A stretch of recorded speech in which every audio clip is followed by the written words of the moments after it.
is a Conrad alert. Civil defense information will be broadcast at 6:40. West of the Rockies, you're on the air. Hello. Y2K, how can we prepare? Stop a few of their machines and radios.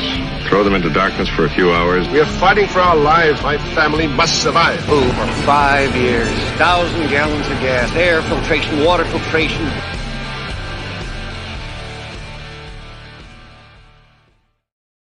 Coming at you from the frozen tundra that is East Central Alberta, Canada, streaming live on YouTube, Facebook, Twitter, Twitch, Rumble, and Odyssey. Welcome back to the workshop where we create community, find freedom, promote preparedness, and share success. I am Toolman Tim. Today is July the 17th, 2023, and this is episode 339 of Workshop Radio. Well, how is everyone out there? This is a very strange Monday evening. See Byron Roberts out there. Great to have you. In just a minute, we're going to bring Jake from Ravenwood Acres on. He's going to talk about a pretty cool topic, mesh networks and off-grid comms. Always a match made in heaven. Every time we talk about comms, people get excited. It's the funniest thing. You would think it would be a boring topic, and it never is. And yeah, I'm excited to learn. I've intentionally not brushed up on this topic at all, so Jake can be my teacher tonight, so it should be a lot of fun. But real quick, let's get our announcements out of the way and we'll bring Jake on. First off, since this is technically our Sunday evening show, even though it's Monday evening, do not forget Mrs. Amy Dingman. There we go. She might not like me calling her Mrs., but Amy Dingman from Farmers Kinda Life. She has the Farmers Kinda Life podcast. A good friend of mine just released a book about getting shit done. Her latest podcast is on the illusion of control. Says something along the lines of being a control freak doesn't always look like what you think it looks like. And Amy has shortened up her podcast lately. So if you're looking for bite-sized pieces of motivation with a smile, but truth all wrapped up into a small little package, then check out Amy. Add her to your podcast. She was good enough to sponsor the workshop early on, and we really appreciate her for us. So link is in the description below. Number 2, guys, just added last month's patch of the month to the merch store. It is now live. The Shopify link is in the description tonight. It's kind of cool. I love having it set up now. I know some other people have. A couple different people have taken advantage of the silver. There are 2 sets of silver left in the merch store. So first 2 people that get them, they are gone, and there will be no more Workshop 2023 silver, at least Toolman Tim's Workshop logo. That's the last 2. And finally, guys, I was actually just talking to Rick from Prepper Camp before I went live. Early bird tickets are going to be on price until August 15th. Working hard to get Rick to come back on the show. This year, it's the 10th anniversary in North Carolina. I'm going to be there speaking on preparedness again. I'm rather stoked about that. If you guys are anywhere within a day's drive of Saluda, North Carolina, take some serious consideration and think about coming, because I love that event. It is the largest outdoor preparedness festival, expo, insert descriptor right there, and you will not be disappointed. I love it. So with that, guys, we blasted through this evening's announcement. So give me 1 second. And there is brother Jake, and I got him on mute. There we go. Let's stop being mean to him. How are you, Jake? Great. How are you? Not bad at all. So this is this your second appearance on the show? Second appearance. Other than that, community spotlight. Yeah.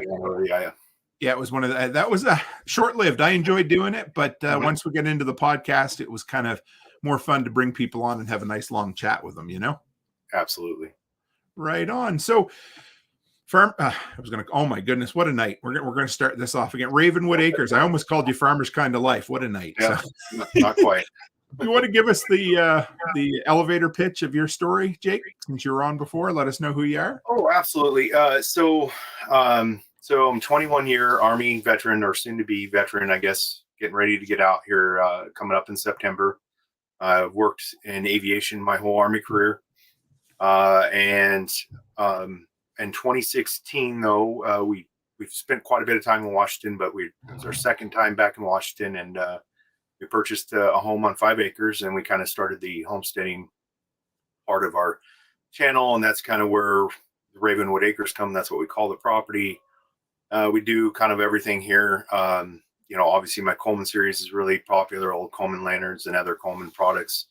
And then, but the key thing is I'm passionate about is preparedness, period. And because I am a licensed amateur radio operator, but haven't always been, communications is something I focus on. And then of course, homesteading, kind of those are this year's kind of primary focus for us. So you did a pretty good, I would say a very deep dive series on your YouTube channel on comms a little while ago, didn't you?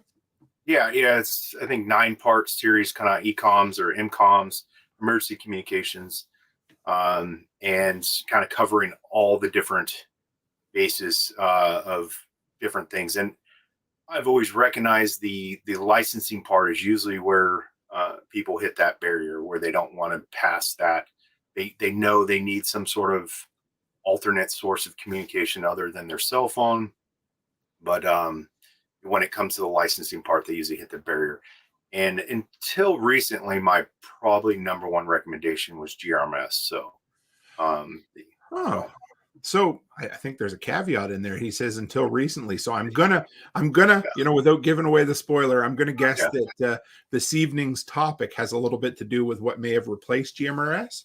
Yes, it does. So I like that. Very cool. I got a question for you, and I don't know if I asked you this last time, but where did Ravenwood Acres come from, the name?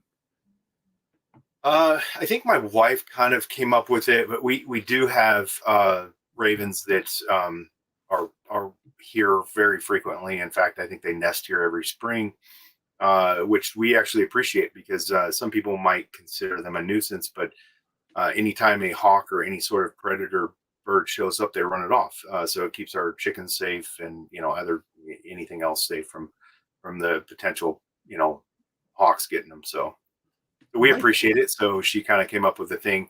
And I think I wanted to just use Ravenwood. And then, of course, you do some name searching and things like that. And a lot of it wasn't available, already being used. The domain was already being used, but not active. But I wasn't going to pay somebody a bunch of money for that domain. So I get you. It gets expensive. I was looking at a couple. There's a guy that has been squatting on toolmantim.com for years. Oh, no kidding. And all it is his link to his Twitter bio. And I'm like, no, I'm not even going to buy it. It's fine. Yeah. But you know how often people are like, when I say toolmantim.co, I'll write it down. And then occasionally somebody's like, I think you forgot the M. I'm like, I didn't. Yeah. And I think .co is becoming a lot more popular. So people are a little more familiar with it now. For sure. Yeah. So you guys, did you redo your logo recently too, a little bit? Or I did. I use Fiverr. I kind of want the lettering a little different, but I'm good with what it is for now. And but yeah, it just redid that. I had, per your recommendations, I reached out on Fiverr and had someone redo it. So nice. And I have a couple different versions. So he made me a couple of versions. So it's pretty cool. You can always go back, and there's been times where I've taken a logo that I'm like, it's pretty good, and then I'll send it to another creator and have them tweak it a bit, because you own whatever they create for you, that is handy. Yeah, it's just how it works on like social media platforms. Some things fit perfectly and some don't, because some want a circle, some are oblong. Like you just never know. So sometimes the logo, you're like, oh, this looks great, and then it doesn't work quite for that social media platform. So and when you said you're almost a veteran, or I guess depending on what your definition is, but you are really, really close now, aren't you? Yes. So September 2nd, I sign out what we call terminal leave. It's basically the remainder of my vacation time I got to burn up. Officially, I will no longer be part of the roles in the Army in 1 December. So okay, this year. So. And I know I didn't bring you on to talk military all evening, but I always love to pick your brain a little bit. So if you're retired service, are you still like one of the first people that would be called up in like a draft, or if no, like today, I'm sure you probably saw the recent news about the IRR. So that's like inactive ready reserves. Yeah. So everyone's contract, no matter what they sign up for, is 8 years. Usually they'll do 4 or 6. Like for my job field, it was 6, because usually the more technical jobs require 6, because they invest a little more money in the beginning in training, so they wanted to get a little more time out of you. So the I not to say I couldn't be. Sure. Yeah. No, I don't want to jinx, there- yeah, there's always- exactly. there's always a certain level of signature that could override my retirement or whatever, but because my required service time would be 26 years, I think, if I remember it. They always change the end dates per your rank, how long you could serve. So it yeah, I could technically be extended or denied or whatever, but I think at this point I'm too close for them to mess with, so, or Good. at least I hope.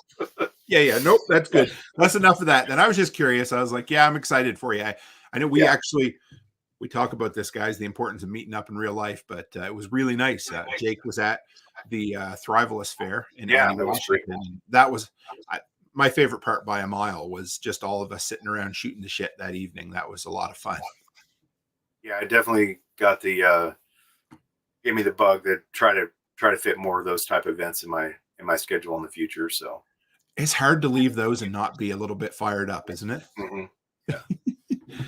Okay, so I intentionally didn't really dig into this topic. Sometimes I do, sometimes I don't, because sometimes it's fun to learn as we go on the fly. You know, I kind of have an idea, but what in the hell is this whole mesh comms thing that you wanted to come and talk about?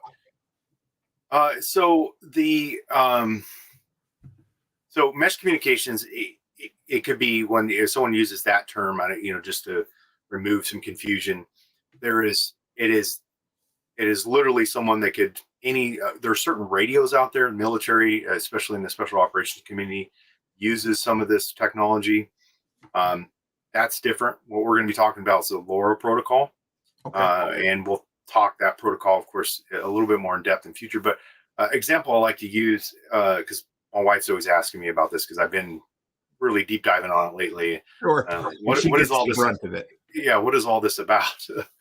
And of course, she sees all these random things laying around the house, and like, what is this? And but so I like to use the example because I think it works for most. Is like, think if your cell phone, each person's cell phone could connect to each cell phone in a city, and instead of using the cell towers, it used the phone to get the message to wherever it needed to go. That's kind of a very, very basic idea of what mesh communications is. And the more phones you have in an area, the bigger, and especially if they're spread out, the bigger your network could be. So it technically could be endless, but there's always limitations to everything. So how did you get into this? What kind of got you? It was actually while I was in Korea, and I think it was one of the ham channels I actually follow on YouTube. Ham Crash Course, I think it's his channel, pretty popular ham radio channel. He did a video on it. And I was like, whoa, what is this? So I ordered a couple of the devices, and the kind of the most popular ones are these T-beams, and this is in a case. Okay. But this is what it looks like with the face of the case off. So okay. And I think there's actually a joke out there. There's a shirt I think someone made. It's not a bump. It's because it does look a little intimidating to some people. Yeah. It's got a battery in the bag. It and an antenna, those type of things. But and I was like, wow, that is really cool. I'd never heard of this. And then I started with delays and shipping and so on and so forth. Could only do a limited amount of testing while I was in Korea. And then when I got home, I was, of course, 15 months of past due things here on Ravenwood Acres that I needed to take care of. So it kind of got put on the back shelf. And then I was like, I really liked dealing with this a couple months ago. And I was like, I really need to it was actually Thrivalist that made me think about it. Because there was a lot of conversations about a lot of topics of preparedness, but no one was talking communications. Right. And the amateur radio and other radio sources have been kind of, I think, beaten up pretty well. I mean, I think there's enough people that are talking about that if you're not interested, you're just not interested, like the amateur Mhm. radio part. So so I thought, well, maybe this is something I could introduce to the community, the preparedness community, because there is a huge following for mesh communications, but it's more kind of the techie side of people on YouTube and the internet and so on and so forth. So what's the typical use case scenario of this for your non-prepper at this point? So there's, I think it really started with doing some reading. It's actually the paraglider community was actually started using them Okay. because they could have them on their paragliders, and then just to deep dive a little. So basically, once you have one of these devices that's it's connected to your phone, and then you use an app on your phone to send SMS messages. They started using them. A lot of outdoor type enthusiasts started using, like people, ATV riders and things like that. That's kind of where even like off-road type people used them and stuff.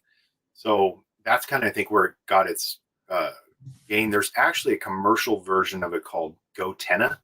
Oh, sure. Yeah, I've heard of that. But I think the GoTennas require some sort of subscription, right? So, so then there's that part where people are like, I mean, they're still around. I just don't know how actually popular they are. I think it's like $100+ for a pair. So, welcome to the 2020s, where the entire life requires a subscription fee. Hey, it's yeah, that's that pay to play type mentality is everywhere. Yes.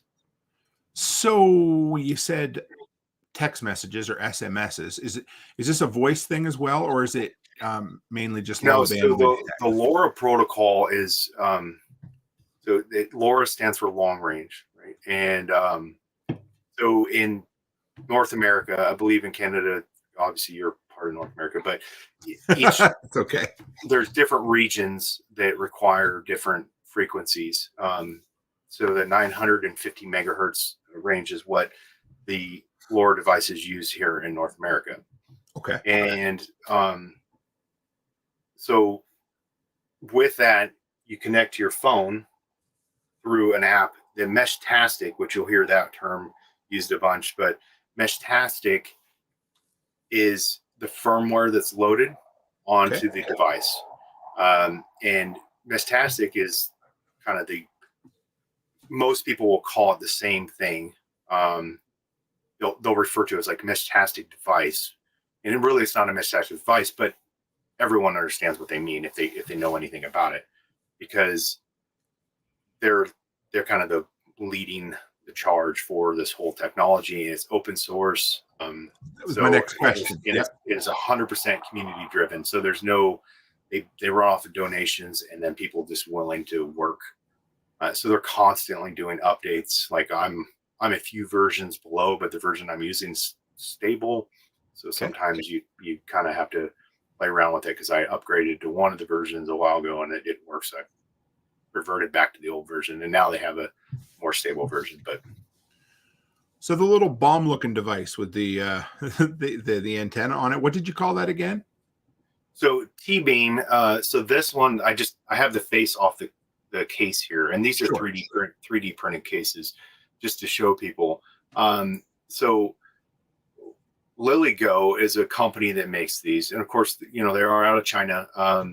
You can go directly to LilyGo's website, or you can go to AliExpress and order them. You're pretty much going to see about the same ship times. Now it's around, like for me, it's about 2 weeks to receive, and it is coming from China. Back when I was in South Korea, it was it was almost 45 days to get, and that was shipped. I had it shipped home to the States because I was coming home for leave. So, but yeah, it took, but that was, of course, during some of the effects of the supply chain stuff from the pandemic. So, but now, like I said, about 2 weeks to get from LilyGo to your, and then there's other manufacturers I'll show, like there's one called Rack. And this one is more intimidating looking, but this one's getting ready to be an outdoor solar node. So it's connected to solar. So Are they just like a Raspberry Pi type device, or are these like proprietary type items? No, I mean they kind of are. Arduino. I don't know if you've ever heard of Arduino. They're kind of in that category. There is some on the coding side, which I'm not a coder, so but because a lot of the people in the projects are really into the coding part, and they'll pull up Python. I think is one of the coding terminologies. Yeah. that you use, and they'll manipulate them to make them do what they want them to do, so they can change some of the settings. But yeah, so once, I guess, to get down to the basics, once you get a device, you're going to have to update it, because it's always going to come. The firmware is going to be outdated. So even if you have the Meshtastic app on your phone, it's going to, when you try to connect it via Bluetooth, it's going to say, hey, the device's firmware is too outdated. You need to update firmware. Meshtastic.org is a great resource for that. Step-by-step instructions how to update them. Pretty easy. And once you get them updated, then you can connect it to your phone. And once you've connected to your phone, then you can create channels. I think it's up to 8 or 12 channels. I've never obviously maxed that out, but you can create your own channel, and then you can start communicating between devices. Now, if you're in an area where there's other channels, there's a lot of forums and other sources you can go on to. Like one of the big ones is Discourse, not Discord, because there is a Discord group, but for the longest time I thought they were talking about Discord, because every time I heard someone say it, there's a Meshtastic Discourse page where there's tons of resources, and you can find a lot of times in your own little community, maybe where there's other people, and then they'll send you an invite through their channel, and then you can communicate with them. So I've got so many questions. I guess yeah. One thing I want to ask before we while it's fresh on my brain, but so I know that ham is very much anti-encryption. I think like it's basically illegal to send encrypted things. Correct. Now, these have to, I'm guessing they run on the bandwidth that's similar to the old cordless phones, don't they? Kind of in the 900 megahertz range? They do. So, and they are AES 256 encrypted. So, cool. Now you can enable a license mode in them if you're a licensed ham radio operator. Okay. However, then you can't communicate. It basically increases the amount of power you can use, but then you can't communicate encrypted. So now there is a weakness, because I'm sure some people will think the weakness is going to be this, right? So they're like, hey, it's encrypted, but if your device is compromised, because it could be a tablet, you can have apps for Android, Apple, and then there's a web base, as long as you have some sort of Chromium based browser, Brave or Google Chrome. I think there's a few others out there. You can actually use, a tablet or a laptop or whatever to communicate via one of these devices. So maybe how about we talk about how to set all this up before I keep asking all these random questions? Because you might answer them as I go along, because my brain's in about eight directions, because it's pretty intriguing. So so start with what you need to buy, where where you place it, all of that kind of. Okay, so what I'm going to tell right now, my current recommendation is to start off with, this is a LilyGo T Echo. So this one is, the reason I'm recommending this one to most people that are trying to get started is it's as plug and play as you get. It comes with the case you see here, comes with everything you see. And it's, other than having to update the firmware, it's ready to go. It already has a battery, versus if you buy one of the T-beams, it comes with the screen, which the screen has to be soldered on. So if you don't know how to solder, now you can get them pre-soldered, you're going to pay a little bit more, but they don't come with, they take a 18650 battery in the back. They don't come with the battery, so you got to provide the battery. The cases you can buy off of Etsy that are 3D printed, or like myself, I currently purchased a 3D printer, and so I've been printing my own. Some of these cases I did purchase, but since I've gotten that case, I printed my own. So this one, once you have it, of course, I would recommend, of course, buying two, because who are you going to communicate, unless you already know somebody that has one and you plan on communicating with them. They traditionally come with usually a pretty bad antenna. I haven't done any of the antenna testing myself, but I'm going to take the word for a lot of other people online that claim that a lot of the antennas, the stock ones, are kind of trash. So there's some upgrades and recommendations. Once you got the devices, download the Meshtastic app from meshtastic.org. And then, of course, like I said, there's Android, Apple, and then you could use, if you don't want to use it on your device, you can use, on your phone, you can use it on your computer through that web-based browser. And then a cool thing is your phone doesn't have to have cell service. It has its own GPS antenna. It doesn't need your phone to get GPS, and we can talk the mapping feature here in a second. But so you could have, if a lot of people, maybe when they upgrade their cell phone, if they don't give it to one of their kids or whatever, they just have it sitting in a drawer somewhere. Well, guess what? You can use that old phone as if you don't want to connect it to your current phone for whatever reason, then you can use that old phone for that, to run that. So, and then once you have that, you've updated the firmware, you've connected, you've created a channel, and you can start communicating between devices. The channel, once you create it in the app, you can scan. There's a QR code, or you can share basically a URL to another device, and then that device is accepted into that program or into that channel, and then you guys can start communicating. So, or those devices can start communicating. So it's almost like an offline version of, have you used Signal at all, which is like an end-to-end encrypt? Yeah. So it's a bit like an offline version of Signal, but with some hardware involved. Yeah, absolutely. Because if you go to any of the sites, they'll tell you that it's, open source, off-grid, decentralized, encrypted mesh network. So, and some people are like, off-grid, what do you mean you're using a cell phone? Well, like I said earlier, the phone doesn't have to have any sort of service. It's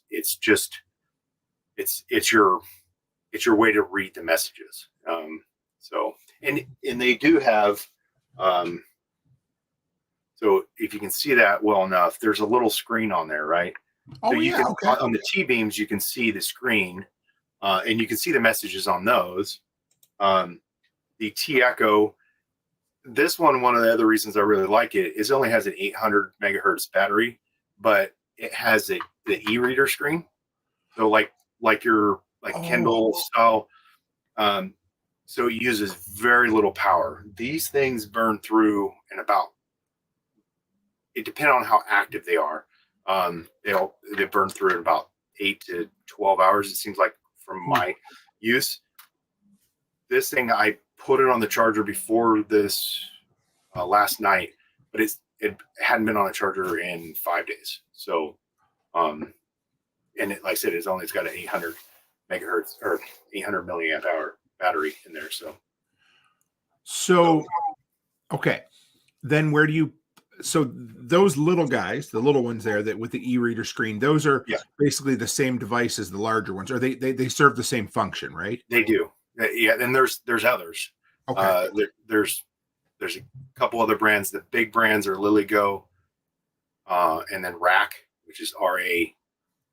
Okay. And then there's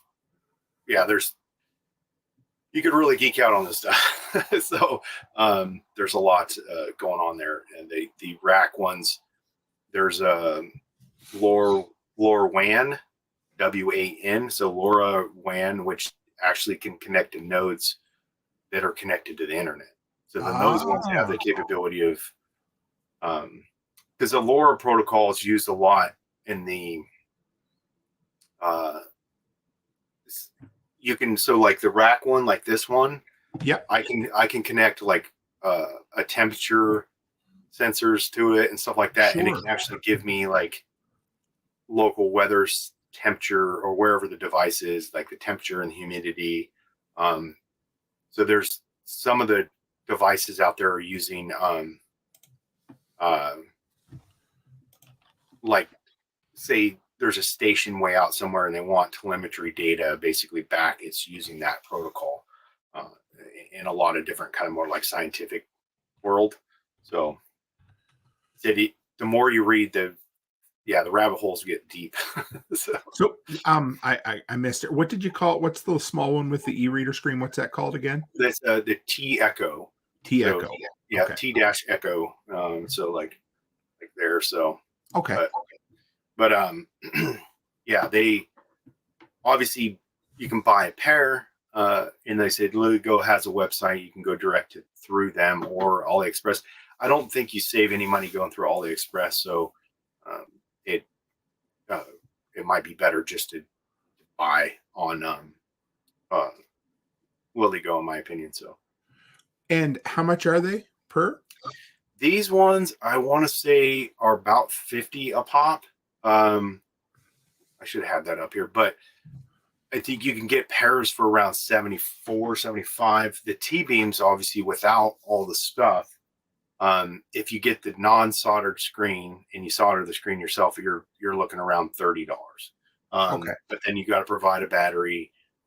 If you don't have a 3D printer, then you're buying a $25 case off of Etsy, or you can spend a little bit more depending on what seller you go through on Etsy. So.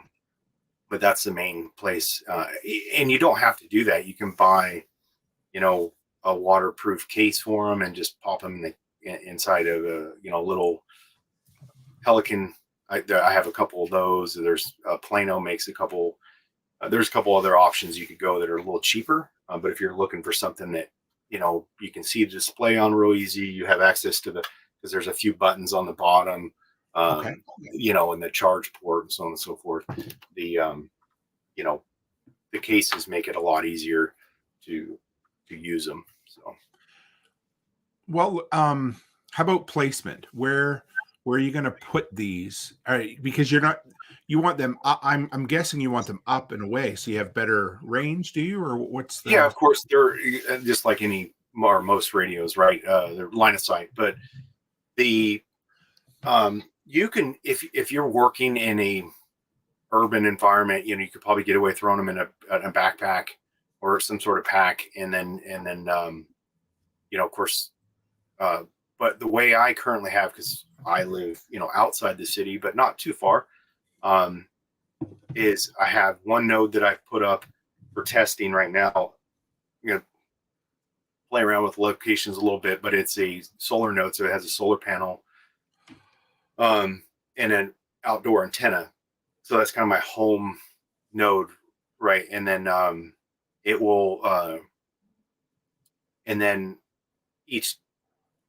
my next process, which I already kind of have one working right now. One of my vehicles, I have one hooked up in there. The idea for me is to hook it up actually permanently or somewhat permanently into the vehicle to where it's powered off the vehicle. It has its own battery, but then it's also powered off the vehicle, and then it has an external antenna, so you get better reception, of course, because any device inside of the vehicle with a antenna, its range is going to be greatly diminished because you're inside of a metal box. And then even especially if you got like window tint can actually mess with signals too. So my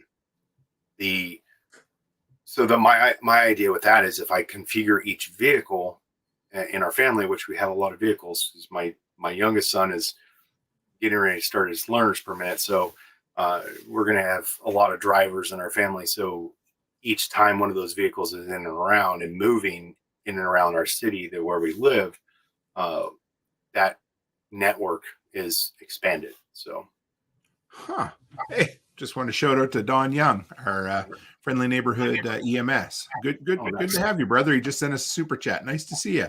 That's a very dapper looking portrait of you as well. So that's good. So Okay. What on your property, for instance, like if you want to, how large is your property? So 5 acres, Okay. and we're in a valley or a draw, depending on what you want to call it, but we're about 350 feet above sea level. Our best, line of sight is to the south, which is beneficial because that's where the city that we live outside of it is located. I can get up to the top part of the property. I'll probably get up to about 380 feet, and that's probably where I'm going to put the more permanent install once I've done more testing to allow me. Because right now I'm more looking at ranges between about 2 to 3 miles, depending on where I'm at. So without any other nodes within the city. So that's just from my home out, which is, of course, going through dense vegetation and then some terrain. So the ranges can be, on average, what they'll tell you is about 3 miles or 5 kilometers, and then up to 10 miles or 15 kilometers. There is some records out there, and of course they use some trickery, but Sure. the height, right, elevation is 208 kilometers, so about 120 something miles. I recently did a video where I tested, so I have a small DJI drone, and then I 3D printed a attachment so I could basically attach a piece of fishing line and lift the T-beam or the T-Echo because it's the lightest one I have. Now there's some configurations I could do to lighten it up, but I wasn't quite sure if it would lift it. It did lift it. And so if you consider that, now I could easily go, I went up to 200 feet. So above where I'm at. So, 500 feet above the earth. So sure. That makes sense. But, the 200 kilometer test, they used like a weather balloon basically. Yes. So, they're said, and of course, if you live somewhere that's got big mountains, if you go all the way at the top of a big mountain and you can see the city, 50, 60, 70 miles away, you're probably going to actually hit it, because you do the same thing with a two-way radio, like a handheld two-way. So, and then of course you're limited at that point to the range of the Bluetooth of your device as well, right? So only, well, or yes, no? True. So to be able to send the messages. However, if you're trying to connect to that, so if I'm trying to connect to that node that's up in the air on a drone or a balloon or whatever, and send messages through it, then yes, I am limited by the Bluetooth, and I'll probably lose connection. But the other devices that are on the ground will use it as a relay and transmit your message further. So, okay, so so you could send. Okay, so let me see if I get this right. Then you could send a message from your phone to an on-ground device, which would then shoot it 200 feet or whatever. Because at that point, it's searching for another node to hit, and when that node receives that message, it will push it out. So that's part of the protocol. There is a limit, I think, how many, if it's in a series, but if they're in a more like, say, a spider web, and I don't remember off the top of my head what the limit is as far as in a row. So say just for some reason you're out in a big open terrain in a straight line. In fact, there was a guy that did some testing, his more like overlanding off-road stuff. I think he got up to 10 miles, but they used, each vehicle had one in the row, and then the furthest vehicle was like 10 miles. And that was in terrain that wasn't perfectly flat, but each device was able to hop to the next, like the message sent by any one of the devices in that network. It was able to hop from device to device. So if you have 10 people, 10 devices on that network, does that mean that all 10 people see that message? As long as they're on that channel. Okay. So the channels are what's the protected part. It is my understanding that I've done a little bit of digging on this, and I can't seem to get the clearance. I don't think, like, if I'm in the city and I'm using this one and I'm sending a message to another one, you know, a friend, a family member, whatever, it can use other devices to bounce that message. They won't see the message though, because they're not on that channel. So it works similar. Are you familiar with AirTags from Apple? Yeah. So the same type of thing. It kind of piggybacks in the background of a network, but doesn't really let somebody know it's there. Yeah. Yep. Huh. Okay. Yeah. So speaking of which, I don't know if you want to go there yet, but there is as I mentioned, the GPS function. So I was wondering what that had to do with this. So you can see on the app, there is a map feature. And I don't know if you'll be able to see it that great, but you know, I'm not going to zoom all the way in to show everyone. Sure. But you can see all the people within your channel. You can see where they're at on the map. And then there's guys that are really geeking out. There's some other stuff, other mapping apps you can use to import the data to even give you a more in depth. But there's quite a bit you can already do with the internal app, the Mestastic app, and the mapping features. So you can see their elevation. Of course, everything is in. I'm sure you'll appreciate this, Tim, but everything is in kilometers and stuff like that. So you're going to see their altitudes in meters and that type of thing. But it's going to tell you what their altitude is, what their lat long is. Because you can name each device. So you can see, Tim's node or whatever, and everyone would know that was you. But it pretty cool. But like I said, and they have their own internal GPS antenna, so it's not requiring that, it's not getting that GPS data from your phone. So okay. So you could have I was gonna say you could have a device in airplane mode, but you still need, I guess, Bluetooth has to be turned on, right? Correct. Yeah. Okay. And that's only it's still going to be working when your phone's not connected to it. So it's still going to do, if someone within that channel, a message comes in, it's gonna bounce that message or receive that message and bounce it back out. So is it gonna hold that message until you connect? Like, is it gonna stay in there, or is it just kind of bouncing it all? Or do you know? That's a good question. I don't think it holds. I don't think if you're not connected to it, you're not going to see the message. So. Sure. There's no onboard, or not like even like a RAM. I don't think it has any. I mean, it has limited memory, obviously. Enough for the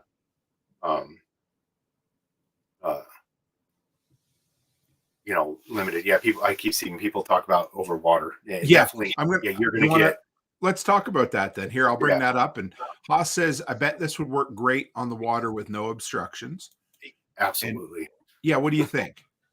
Yeah, definitely. Like if you're kayaking or whatever, or out on a big expanse of water, I guarantee it'd work really well because there's zero obstructions. So, and then you can change the settings within the device. There's it's going to tell you like long and fast, long and medium, long and short. I can't remember all the different, really short. So but that limits the size of the message. Like, so you try to type out a whole paragraph or something like that, it might not come through. And then basically because they work off of low power, they have some of the newer devices are close to a watt. Wow. And I guess if you unlock them with the ham side, you can get over a watt of power output. But basically the way the protocol, and I don't claim to understand exactly how that works, but if you go to like long and short, it'll you're going to get the most range. But it's going to take it also a lot longer usually for you to receive. So if you do it like the long and fast, I think it is, like when you first, I think it's configured for in the beginning, if I send a message on one device through one phone and then the other phone in the house, it's like that. Like, and yes, I think range has something to do with that. But you see in the app when the message has been received or if it's not received. So it'll tell you if it hit another node. If it didn't hit another node, you know it didn't hit another. So and of course, if it's within a channel, you know that those nodes are people you know or devices you know at least. So you mentioned something being outdoors with like kind of a permanent setup with a solar panel. How do they sell specific solar panels for them, or do you have, and how big are they? That's my big thing is like how so if someone is looking, if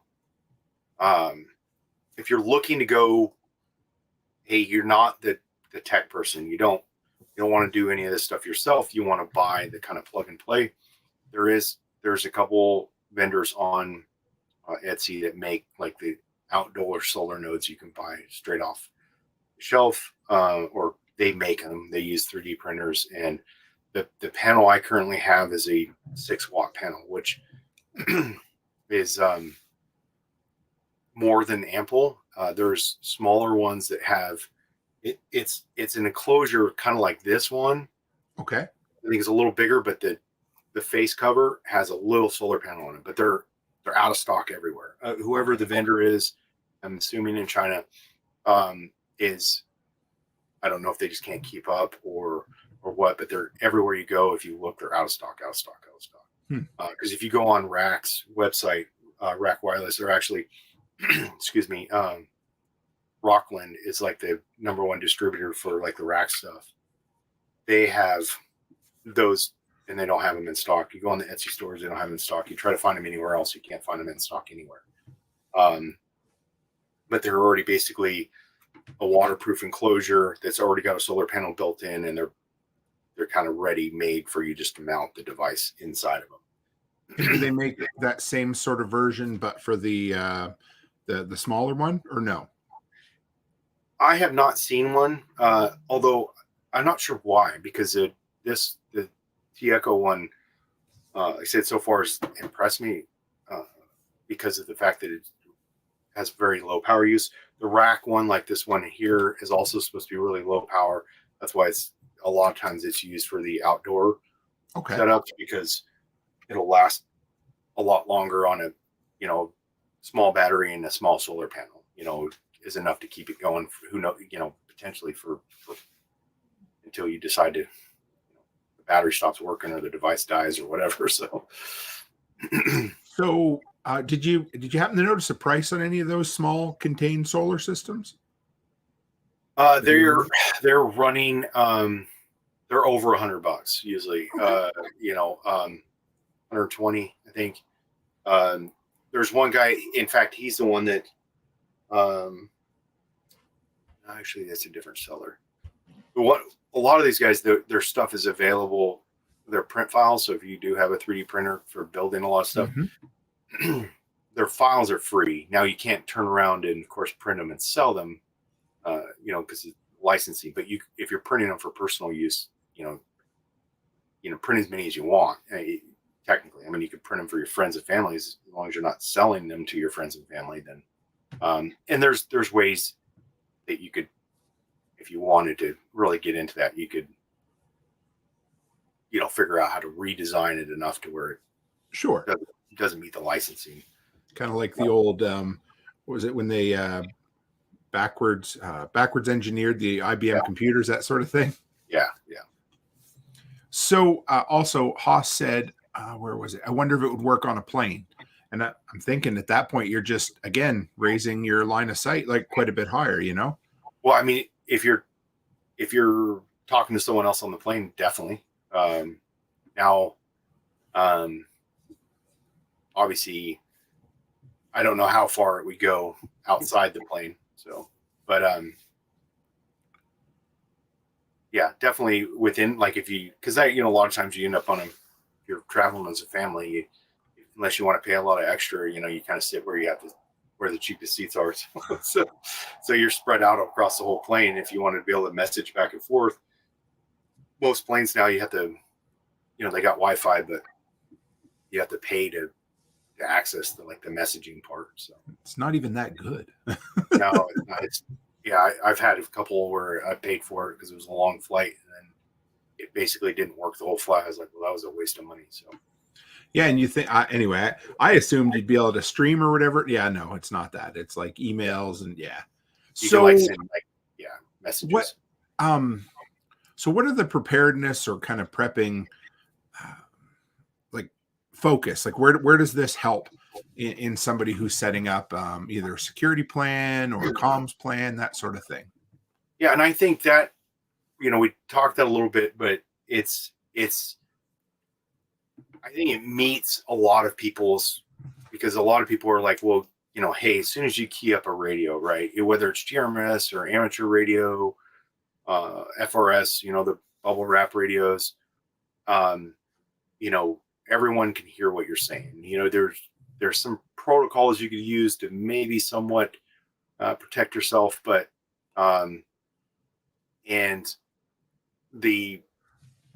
but everyone hears what you're saying. They can also find your location really easy. Okay. The plus side to mesh communications, period, whether it's the LoRa protocol or not, is, and especially when you're talking a frequency, like 950 megahertz, Mm-hmm. there's a lot of that. There's a lot of background noise in a certain area. So for some reason you didn't want someone to be able to location find you, a mesh network would be very difficult. Not saying impossible, because unless you're one of those people that has become a high value target, you are probably safe. And like I said, the weakest part of it would be your phone. If your phone was compromised, then someone could just read the messages off your phone. So, and I think it's fairly low cost, so that is enticing for a lot of people, because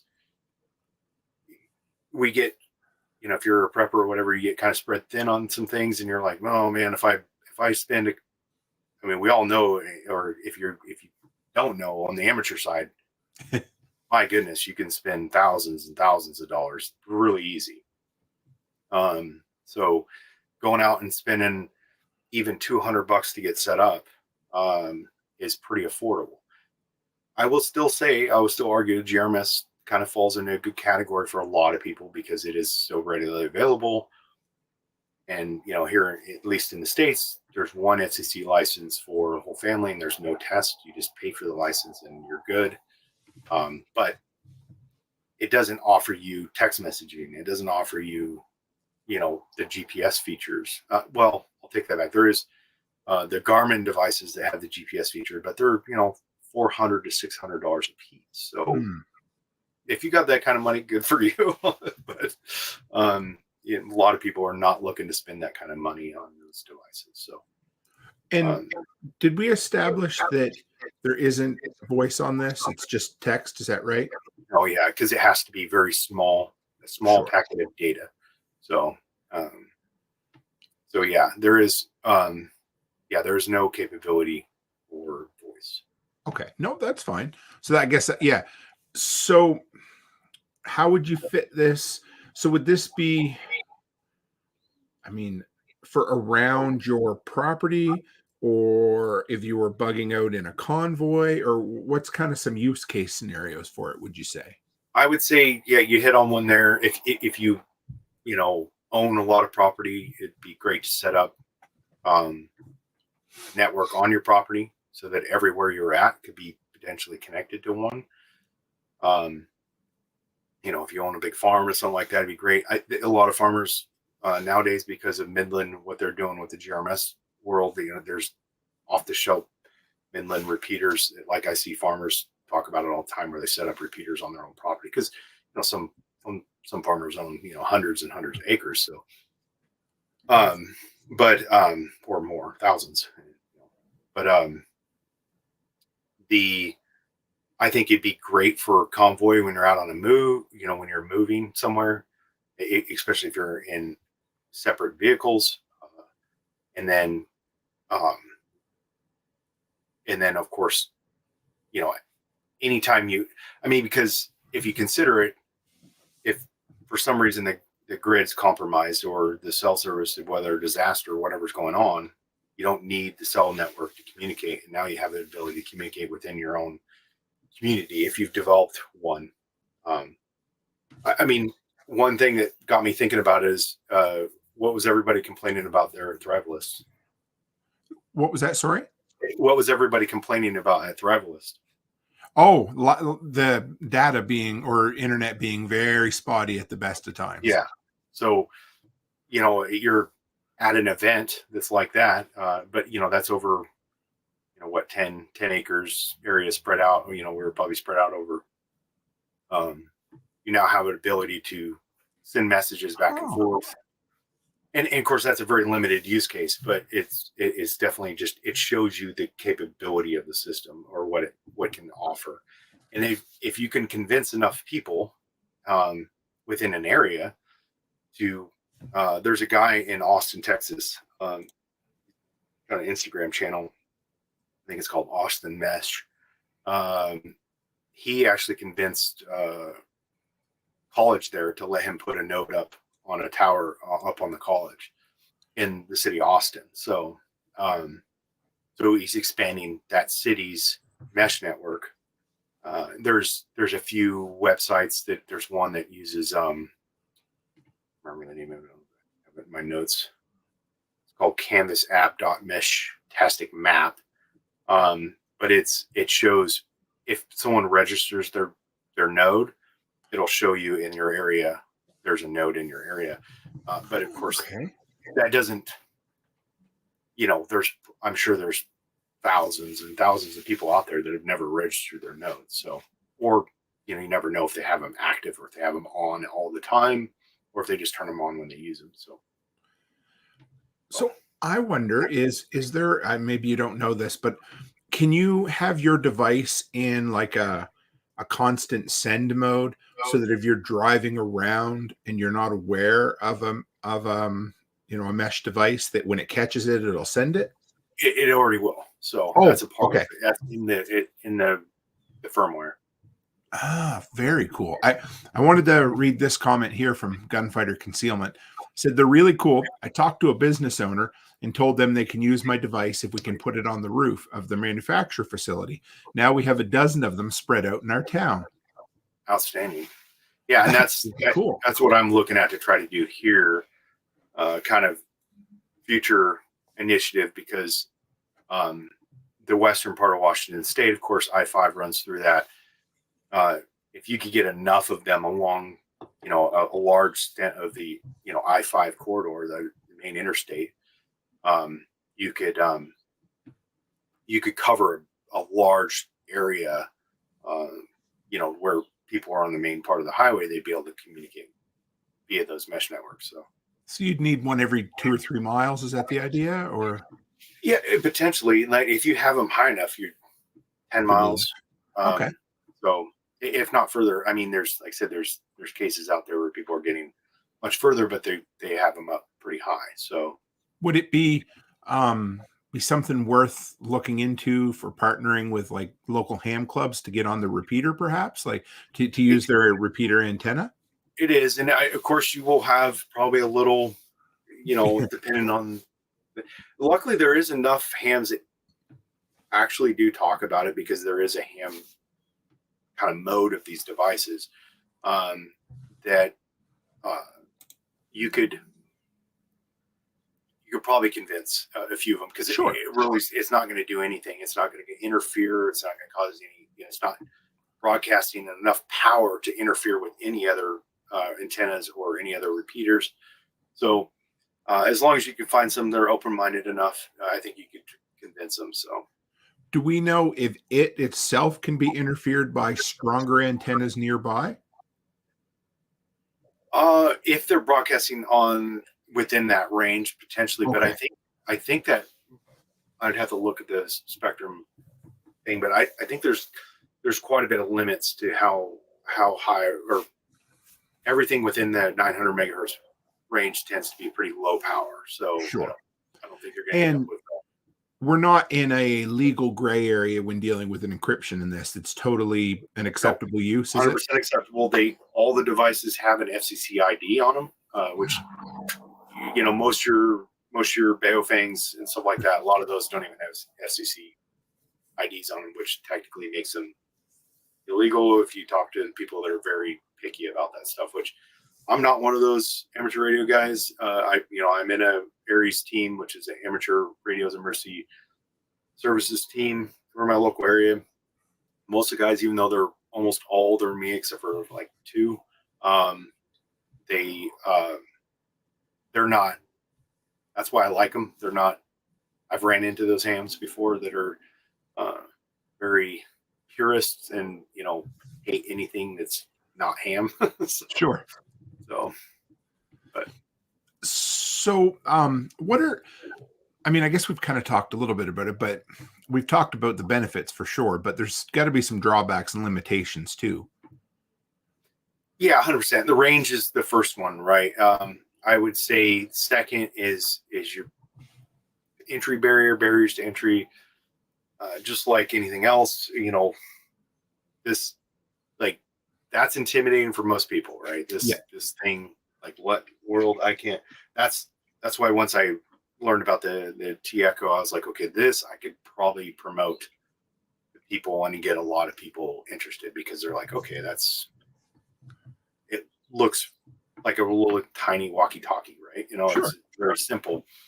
And then there is a Mestastic is removed a lot of the intimidation factor with their easy to upload, but you got to update firmware, which is, it's not super complicated. You know, you connect your device to your computer, and you go to a web page basically, and you select your device and you say, hey, this is what I want. It's pretty simple. Most people wouldn't, if they're at all, like if they know how to update the software on their computer or their phone, other than connecting it to a device, Is it similar? It sounds similar to, say, updating your modem, your wireless modem, that sort of. Mm-hmm. Have you ever, kind of logged in? You go to you put in your URL or your your number based one, and just go in and run the updates. IP address. That's it. Yeah. Yeah. And it's and the website kind of walks you right through it. There's plenty of YouTube videos that walk you through it. But the website does a good job of step-by-step. As long as you follow the step-by-step, it should work. Now, if you're trying to do there's some, different configurations and some other stuff like that. Now you need to know what you're doing. And a lot of that stuff, I stick to the basics on that, because I haven't learned any of that, and I'm not even ready to learn. I'm still, I've been immersing myself for the last about 2 months into this. So, really heavy, and spending, probably 5 hours a week, on it, just testing things and trying different configurations and stuff. So I see a business opportunity in the future where you could go on to people's properties, or you could sell pre-made systems or setup systems, that sort of thing. Yeah. And I absolutely think that's kind of where, I'm playing around with that a little bit. Yeah, there's a lot of opportunities. For one, the part I was talking about with the drone, with mm-hmm. It's because if you really know what you're doing, you could tie one of these devices, make a module basically that is easily adaptable to a commercial off-the-shelf drone, and you could reduce a lot of weight by, for one, it could tie into the drone's battery, it could tie into the drone's GPS. And then boom, now it's using the drone's battery and the drone's GPS. So now you don't need its own antenna, and it doesn't need its own battery. And when the drone's up, depending on what type of drone you have, your run time is 20, 30 minutes. So you familiar with Urban Prepper? Yeah, a little bit. Yep. Yeah, he is the GoTenna. Okay. And then he had a friend that had a fairly large, looked like a kind of a custom build type drone. They put that thing up at 400 feet up in Tacoma. He lives north of me here, and I think they got up to about 10 miles. When they were first doing their testing, they're like, "Hey, it's not working. It's not working. This is a total bust." But they had I think he had his dad with him. He never explained who the person was, but he was an older guy. I assume it was his dad. I think his dad obviously knows something about communications. He's like, "Well, we got the thing inside the metal box. It's not working. We got to get it outside." So they put their device outside, and then all of a sudden everything started working. So okay, I'm just kind of shooting it here, but man, at 400 feet, you should be able to get more than 10 miles, shouldn't you? Or absolutely. They're dealing with, well, those are the GoTennas. I don't know what their antenna's like. Okay. There's whole feeds on the discourse about antenna testing. The antennas, everyone pretty much says the antennas they come with are fairly trash. So if you upgrade, I've upgraded antennas already and seen some pretty big difference. I'm waiting for quite a few more to show up. So I can do more testing to kind of prove that out. Yeah, excuse me. So those GoTennas, I don't know.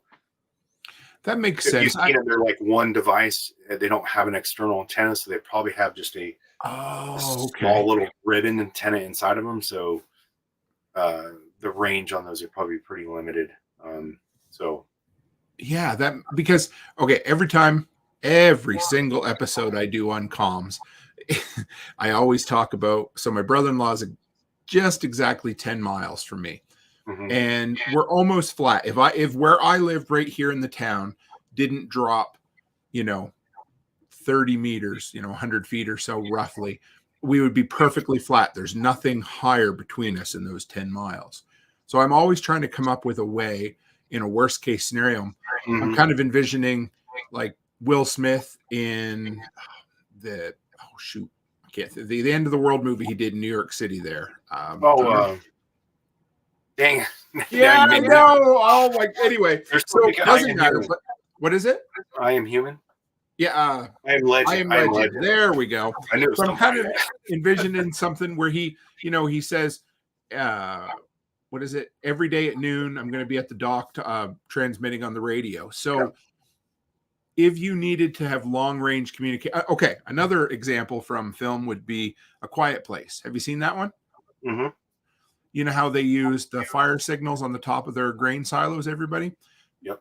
And at a certain time of night, so everybody know they were anyway, I'm kind of picturing, once a day at noon or whenever it would happen to be, maybe in the evening or maybe after dark, because you don't need daylight. You send up your drone 300-400 feet. You got 10-15 minutes of comms, like, hey, have you seen anything? What's going on? Are you doing, that sort of thing?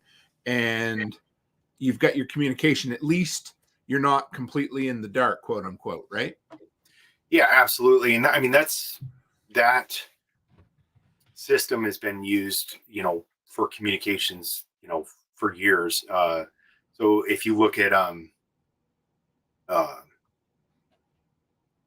any of the movies that got like a pilot down behind enemy lines, right? So certain times of the day, that's a protocol in the survival schools that they teach through the military. Certain times of day is when you're going to make your transmissions, and then you're going to receive transmissions. For one, it's going to save your battery, but two, it's going to limit your exposure. So yeah, you could definitely set something like that up to where, you send up a drone at, whatever the top of whatever hour of the day, and it's up for 20 minutes. So you have a window that it can send and receive messages or relay the messages for you. And then now you're expanding your range without having to install devices in between, point A and point B, which if those locations are constantly changing in a, dynamic environment, then, that would be really difficult to do. So here's another one. If somebody was out doing reconnaissance, for instance, mm-hmm. and you needed to get, you could, again, maybe somebody's out at kind of the forward the forward line or whatever, or maybe you've got, 4 or 5 miles down the road, you have a barricade or security checkpoint or whatever. I mean, but it could be as simple also as like a public event or something. But I'm just thinking, okay, you've got no other means of communication and you need to get kind of intel back from the front or whatever. You could do that same thing again, like every 4 hours, check in or something along those lines. Yeah, absolutely. So, and they're, because of their affordable as they are, when we're talking, I know people can go out and buy a, Baofeng for $25-$30. But if you put devices out there and you lose one, I mean, you're not out, a couple $100. So, and it's also encrypted. Don't forget. Yeah. So someone has a device, unless they have the phone that's connected to it, then there's not really anything they can do about it. So when you're creating a channel, you're basically generating a key at that point, are you? Yeah. It's a unique key. And I think you can create, I should have wrote this down, but I think it was like 8 to 12 channels per, like that you could create on your. But nobody can hack that, or nobody else could accidentally create that same key, because you said it's like 256-bit encryption or whatever. Which the AES 256, which is supposedly like one of the hardest encryptions out there. I mean, I'm sure certain alphabet letter agencies, if they really needed to get to, getting that could, but we're not talking, that type of stuff. We're talking just basic security to where not everybody knows what you're doing and where you're going and what time you're going to be there, and your actual GPS location, which would not be good, right? So I love the concept again of security by obscurity. If enough people put enough eyeballs on you, somebody's going to break something. But if you're just little old you or me out on your acreage or whatever, and you're not drawing attention to yourself, anybody who's going to happen upon it's never going to be able to access any of that info anyway. No, I laugh about that all the time. I mean, with my 21 years in service and then 11 of that years in the special operations community, I promise you have to, at least for the U.S. military side, private side, or the civilian side, I have no clue, but you have to do quite a bit to get a lot of attention on you. So a lot of these people think that they're following them around or whatever. I don't think they are, unless you got, friends or made enemies in one of the alphabet agencies, then you're probably okay. So, or scorn someone close to you who happens to be in one of those organizations, mm-hmm. Right? Yeah. I remember it was a few years ago now. I think it was might have been the nightclub shooter. I can't remember. And they didn't have the passcode to the phone, and they ended up, I think it was an Israeli company that hacked it eventually. And so, you've got. Oh, was it the iPhone that was a big deal? It was. Yeah. And they didn't really want to talk about the fact that they had that technology, but they did. And it was still really expensive and still took a lot of time. But again, you have certain skills and budgets that exceed some small countries. You've done something to justify that amount of attention for them to spend that kind of money and resources to. So, absolutely.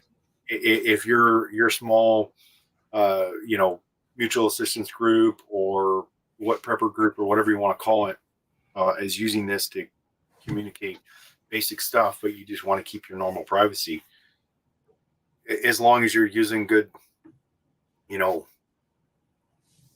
protocols with your phone, or like I said, use a phone that's not connected because it doesn't ever have to connect to the Wi-Fi. It doesn't ever have to, it could be offline per se, if you're really concerned about those things, and but you're going to increase your security, right? So, but any iPhone made in the last 5 years that's sitting in a drawer somewhere, typically once you've set up Face ID or that's it. You can't get into them without it. So if you just get in the habit of, clicking that power button, or, just, I don't know what the exact term for that is, but just like when I put my phone down, I always click the power button. So if I pick it up, I have to, unlock it, right? Yeah. There you go. You've got another layer. You got redundant levels of security at that point. Absolutely. So do you want to work our way through a couple of these comments here right quick? And then it sounds like, yeah. All right. So Gunfighter says, I have an older device. This one's new to me. Do you recommend the 915 megahertz, 868, or the 433? Or have you looked into those? The 915 is exclusive approved for the U.S. Okay. Now, I think I don't remember the 8. I want to say the 868 is somewhere in like Asia, but I know the 433 is like Europe. But they're low power enough that you're probably not going to have any problems if you use any of them. The problems that you run into, anyone that's using any sort of device that's transmitting, is if you start causing interference with other things, then people are going to start complaining and reporting some sort of problem. And then if they get enough complaints, the FCC is going to come investigate, right? When you're talking, very, very little power, it's probably not going to interfere with anything. You'd have to do a little looking into that, make sure it's like not interfering with some random like medical devices or something. And do we know if the 915 megahertz, because what's happened over the last while as certain technologies have become unused, the FCC has started auctioning off certain portions of the bandwidth. Do we know if there's any threat or, of that happening? Ever? Not that because I think they've moved. Everything seems to be moving into the the gigahertz on that side. But 915 still used quite a bit for like low power stuff. So I think they've kind of reserved it for low power, any low power devices. So it seems to be fairly safe, at least from what I've heard, or read. Okay.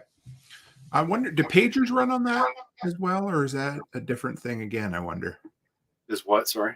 Pagers, doctors, a lot of doctors still use pagers, and I don't know because they love that. I remember them saying that at least years ago that the 900 megahertz cordless phones had really good shorter distances. I can't remember, but they could penetrate better, whereas the higher frequencies didn't penetrate as well. That's why I'd have to look into that, but that's a good possibility. Because I remember the old cordless phones we had, growing up, they were all in the 900 megahertz range, I'm pretty sure. So, yeah, and then they started coming out with 2.4 and 5.2 gigahertz, and they had a lot longer range, but they weren't able to penetrate surfaces very much, So they were great in an open area, but not so much to get through a wall or anything.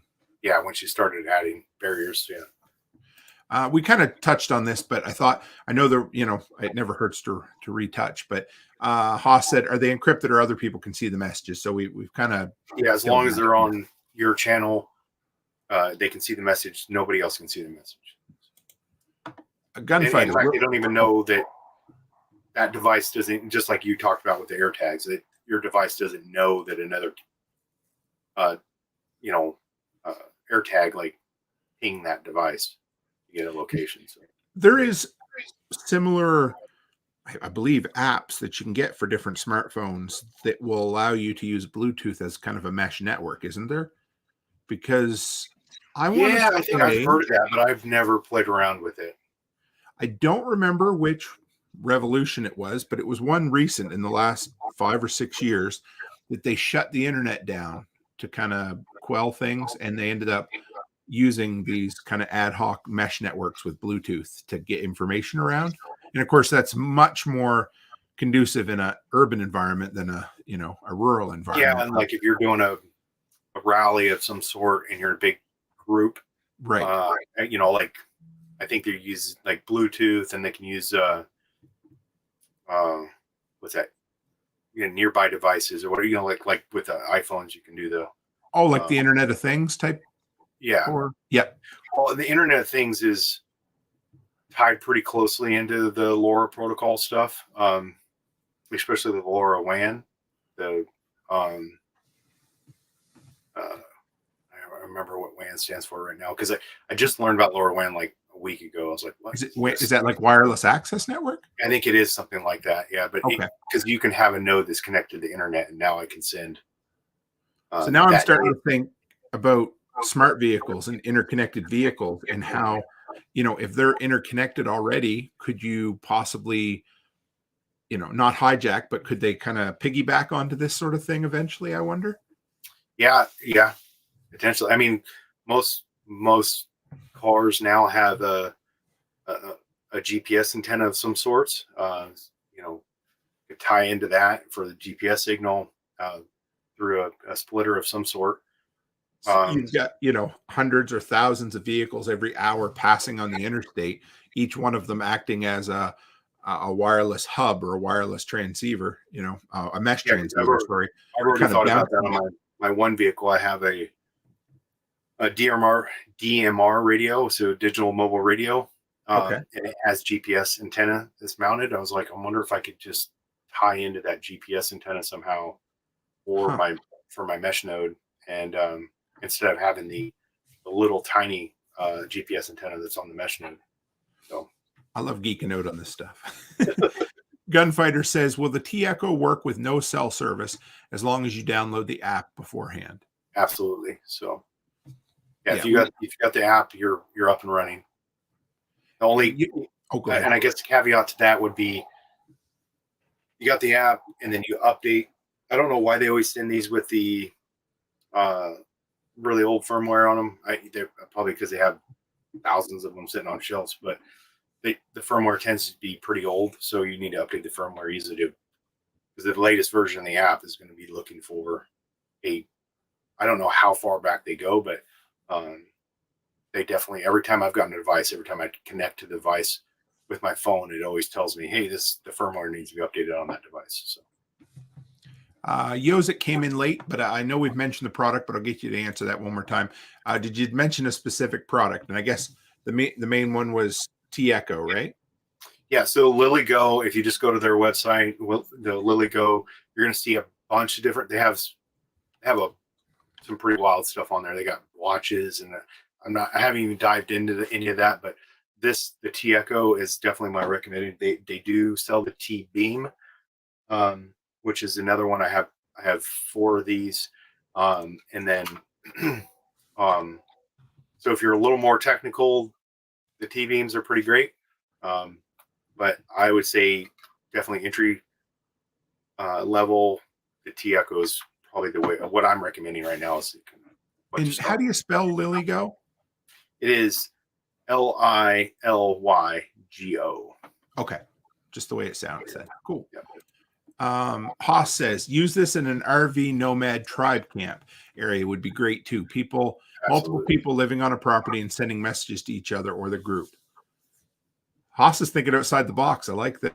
Yeah, that is good. I mean, if you're a big festival, you're, anywhere in a big group, it would be, it would work like that. And yeah, I know like people are like, well, I can just use my phone for that. And that is always the barrier to emergency communications, because everyone always just tells you, why do I want to get a radio when I can just use my phone? And I'm like, technology's improved dramatically. Done quite a bit of research on this.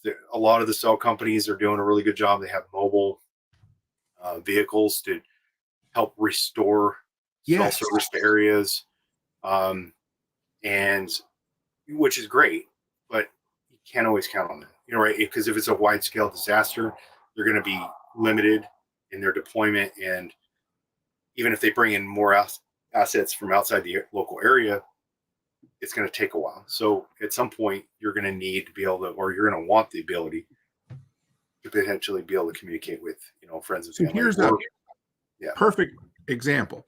Last night, my wife and I went to Bill Burr. So it was there was 10,000 people there in an outdoor field. Wow. Now, if where we were sitting, there was still probably 1,000 people kind of in the front area. And if you wanted to order drinks, they're like, don't go stand in line, use the app. So you scan a QR code in order to order drinks. Well, that was awesome. It worked great at first when we first got there, but once there was 10,000 people in the field, It crashes the system.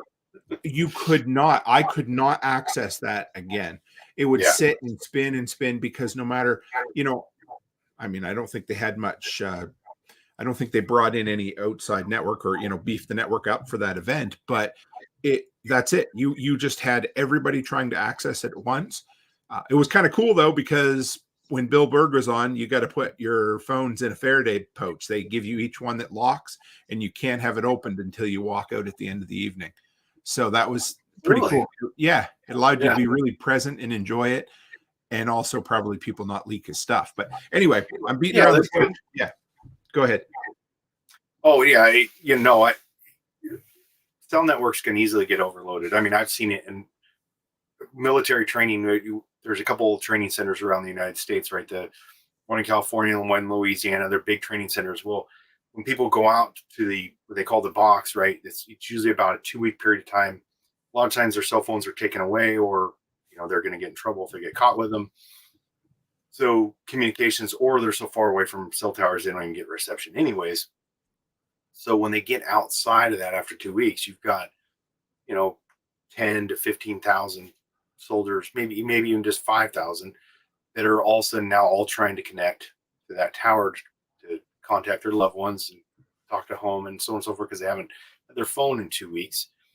And especially today's generations, they're like, oh my God, it gets to a point where you can't even send like a simple text message that says hi. Like it won't go through. Like it gets so overwhelmed. So that's a great example of disasters. Is as soon as something happens, what do people do? They get on their phones to try to tell family, friends, whatever, that they're okay, or get a hold of family and friends to see if they're okay. Those networks get overwhelmed. So there's always room for an additional device in your communications plan that may help you stay in contact with those that you want to stay in contact with. Well, we know the old saying, but 2 is 1, 1 is none, and I like to add 3 is a guarantee. So why not have multiple avenues of communications?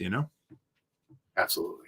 So where do you see the future of this? Where's this going down the road? That what do you see happening with it? What I kind of hope to do is, at least through my channel, of course being on here, that's one of the reasons I asked to be on here, was to help kind of. It seems like there's a small niche in the preparedness community that recognize that it's a good capability to have, and but I want to expand that. I want to try to expand that, because if we can expand that network, the more devices you have running, the bigger your network is. The fact that it's open source is going to help us continue to make improvements. There seems to be a lot of traction, and some really smart people that have electrical engineering degrees and things like that, stuff I do not qualify for, but that are really behind a lot of this and enjoy it. So you're always going to get. It's not going to be it's not the next CB radio. It's not going to die. And I know some people might argue that CB hasn't died, but it's something that we could continue to grow. And if we could get enough people on board, said that you could start creating, because when you get to like antennas, I've been doing a ton of searching for antennas, and you have to kind of get outside your normal searches, get away from Amazon, start searching actual companies that are making this type of stuff. But someone could make it so easily, can make an antenna that would include the antenna and a GPS antenna in one device that would mount, the little kind of shark blade style antennas that are on cars today. Mm-hmm. That's it. Most of the time, that's your FM receiver antenna, and it's your GPS for your satellite radio. It's all in one. Well, right.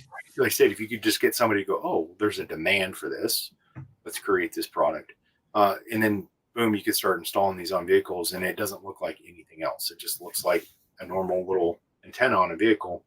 Because most people, I even know people within my amateur radio community that, like, they always use mag mount antennas because they're like, oh, my wife won't let me mount an antenna to my truck or whatever, because they don't want to, so even within that community, there's people that are like, no antennas.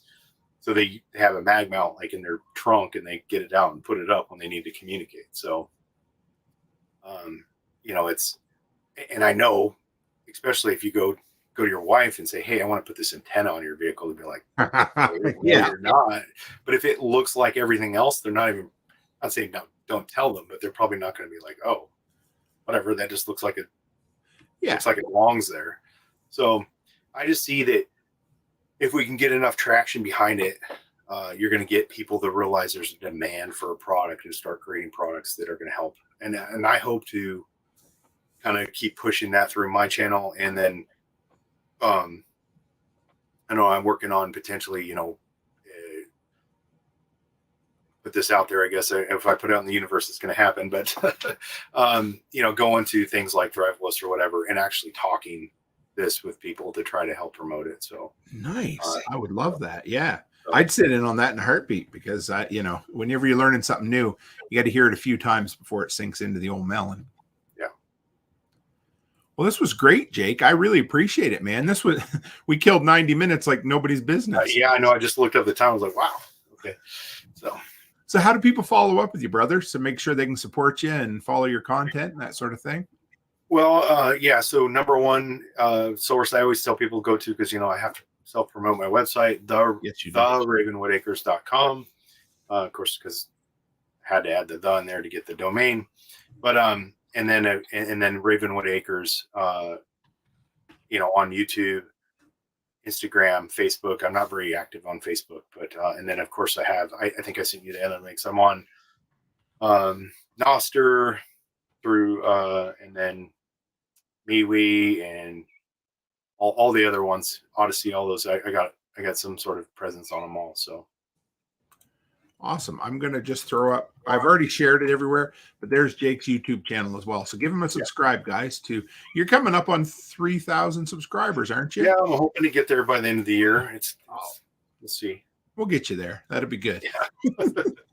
Well, thanks, Jake. I really appreciate it, man. If you want to hang in the back for a second, I'll close up and Absolutely. I'll be back with you. Okay. Well, guys, I hope you learned something new from this, because this is, I know I did.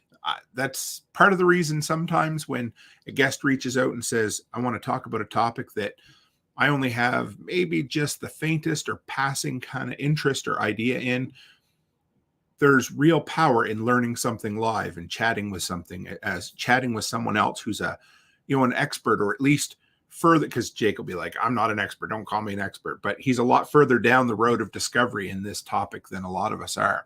And that's exactly how we all learn, on the shoulders of one another. And I love it. And literally, we create a mesh network of information throughout all of these different communities. As somebody gets interested or passionate about a topic, then they share it, then they share it, then they share it.